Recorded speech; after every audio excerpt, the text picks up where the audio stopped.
We followed both Pangasinan gubernatorial candidates today, election day. Re-electionist Governor Amado Espino of the Nationalist People's Coalition voted in Bugalion Town, while the administration candidate, the candidate of President Aquino, Alaminos City Mayor Nani Braganza, voted in Alaminos City. Both their sons are also running in their respective cities. When they spoke to reporters today, they didn't pass up the chance to attack each other's camp. There's no ceasefire today, while the administration candidate Braganza accused the Espino camp and his allies in the NPC of massive vote buying. Governor Espino is also accusing Braganza of using Malacanang machinery to support his campaign.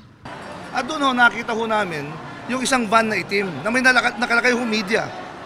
And we found out that it is the car of Congressman Boying Celeste. At meron taong tatlo ron na ayaw magsabi ng pangalan. Nagulat nga ako, isa, anak ko pa pala sa kasal. Sabi ko, ba't kayo nandito?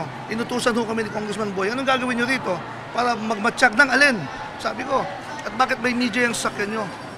Nung hindi sila makasagot at nagiging impostor sila, we brought them to the police station, which is the proper thing to do. Kaya ako pumunta doon sa police station kasi may nahuli na naman nag-vote buying.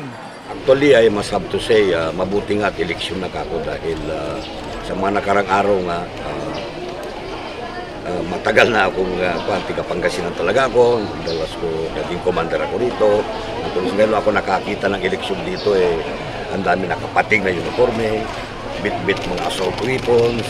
Sa akin noon, nandito kasi ako kaya na may eleksyon, bawal yung mga armalite, bawal yung mga mahapag baril. Ngayon, nakapating lahat yung nakikita ko dyan sa daan.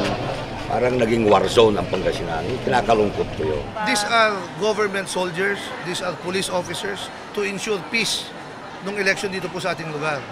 Tandaan nyo, mabuti sana kung walang namatay dito sa ating bayan sa panahon ng eleksyon. In the case of Balongao, 6 or 7 ang namatay. Di ba?